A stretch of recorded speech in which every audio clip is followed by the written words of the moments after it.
अतुलित बलधामं हेमशेलाभदेहं धनुजवनग्रसानुज्ञानेनामग्रगण्यं सकलगुणनिधानं वानराणामधीशं रघुपतिप्रियभक्तं वातजातं नमामि। अतुल बल के धाम, सोने के पर्वत सुमेरु के समान कांति युक्त शरीर वाले दैत्य रूपी वन को ध्वंस करने के लिए अग्नि रूप ज्ञानियों में अग्रगण्य संपूर्ण गुणों के निधान वानरों के स्वामी श्री रघुनाथ जी के प्रिय भक्त पवन पुत्र श्री हनुमान जी को मैं सादर प्रणाम करता हूँ।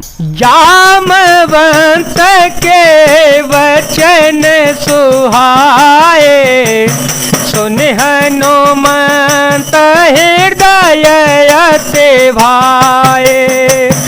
तब लगी मोहि परिखे हूँ तुम भाई, सही दुख कंद मूल फल खाई।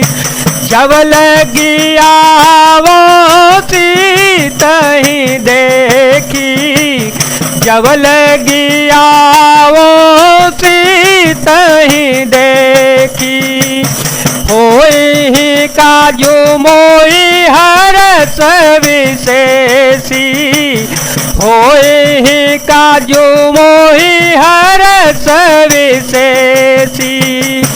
यह कही नाही सबहि कहूँ माथा, चले हो हरसिया धरि रघुनाथा।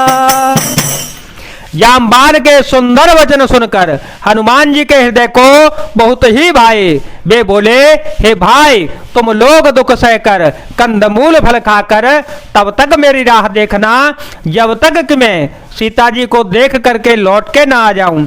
काम अवश्य होगा, क्योंकि मुझे बहुत ही हर्ष हो रहा है। यह कहकर सबको मस्तक नवाकर तथा हृदय में श्री रघुनाथ जी को धारण करके हनुमान जी हर्षित होकर चल पड़े। सिंधु तीर एक भूधर सुंदर, कौतुक कूदी चढ़े उताओ पर। बार बार रघुबीर संभारी, तर के ओ पवन तनय बल भारी। ये गिरि चरण देई हनुमंता, ये गिरि चरण देई हनुमंता। चले हो सोगा पाताल तोरता, चले हो सोगा पाताल तोरता। जिमिया मोगर गोपति कर बाना, एही भांति चले हनुमाना। जलनी धीरा गोपति दूत विचारी, ते में ना कहो श्रम हारी। समुद्र के तीर पर एक सुंदर पर्वत था। हनुमान जी खेल से ही अनायास ही कूद कर उस पर जा चढ़े और बार बार श्री रघुवीर जी का स्मरण करके अत्यंत बलवान हनुमान जी उस पर से बड़े वेग से उछले। जिस पर्वत पर हनुमान जी पैर रखकर चले, जिस पर से वे उछले, वह तुरंत ही पाताल लोक में धस गया। जैसे श्री रघुनाथ जी का अमोघ बाग चलता है, उसी तरह हनुमान जी चल पड़े। समुद्र ने उन्हें श्री रघुनाथ जी का दूत समझकर मैनाक पर्वत से कहा कि एक मैनाक, तू इनकी थकावट दूर करने वाला हो, अर्थात अपने ऊपर इन्हें विश्राम दे दे। हनुमान तेहि परसा, कर पुण्य कीन प्रणाम। राम काजू कीने बिनो मोए कहाँ बेसरा। हनुमान जी उन्हें हाथ से छू दिया, फिर प्रणाम करके कहा, भाई श्री रामचंद्र जी का काम किए बिना मुझे विश्राम कहाँ। जात पवन सुत देव देखा, जाने कहो बल बोधि विशेषा। सुरसा नाम यही के माता, पटई आए कही ते ही वाता।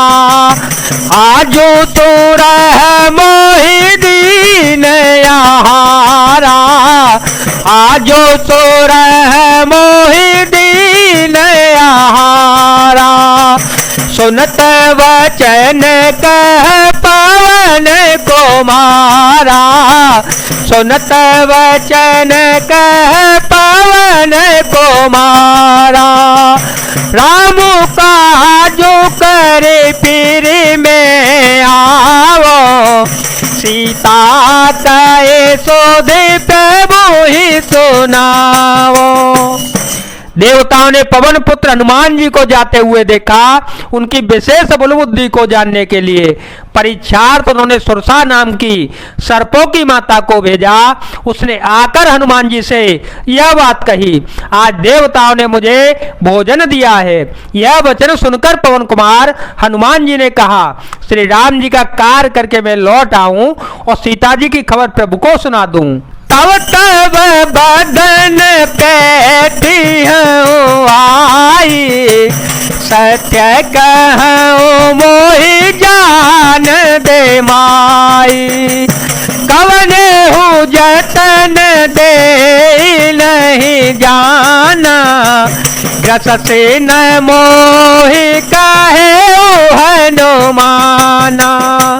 जो जन भरते ही बदनो पसारा, जो जन भरते ही बदनो पसारा।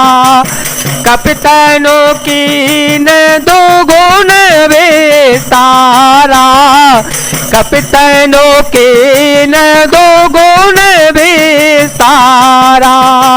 सोरह जो जन मुख ते ठयो, तुरत पवन सुत बत्तीस भयो। जस जस सुर सावदन बढ़ावा, तासो दून कपि रूप दिखावा। सत दो जन ते ही आनन कीना, अति लघु रूप पवन सुत लीना। तब मैं आकर तुम्हारे मुंह में घुस जाऊंगा, तुम मुझे खा लेना। हे माता, मैं सत्य कहता हूं, अभी मुझे जाने दे। जब किसी भी उपाय से उसने जाने नहीं दिया, तब हनुमान जी ने कहा, तो फिर आ मुझे खा न ले। उसने योजन भर 400 कोस में मुंह फैलाया। तब हनुमान जी ने अपने शरीर को उससे दूना बढ़ा लिया। उसने 16 योजन का मुख किया। हनुमान जी तुरंत ही 32 योजन के हो गए। जैसे जैसे सुरसा मुख का विस्तार बढ़ाती गई, हनुमान जी उसका दूना रूप दिखलाते गए। उसने 100 योजन 400 कोस का मुख किया। तब हनुमान जी ने बहुत ही छोटा रूप धारण कर लिया। बदन पाए पुनि बाहेर आवा, मांगा विदाता सिरो नावा। मोहि सुर जय लागे बैठावा, बुद्धि बल मर मुतोर में पावा। जय जय राम जय जय राम जय जय राम सीताराम सीताराम जय जय राम जय जय राम सीताराम जय जय राम सीताराम। जय हनुमान जय हनुमान जय हनुमान जय हनुमान। और वे उसके मुख में घुसकर तुरंत फिर बाहर निकल आए और उसे सिर नवाकर विदा मांगने लगे। उसने कहा, मैंने तुम्हारे बुद्धि बल का भेद पा लिया, जिसके लिए देवताओं ने मुझे भेजा था। राम का जो सब करे हो, तुम बल बोधि निधान, आशीष दे गई सो हरसि चले ओ हनुमान। जय जय राम जय जय राम जय जय राम जय जय राम, जय सिया राम जय सिया राम जय सिया राम जय सिया राम।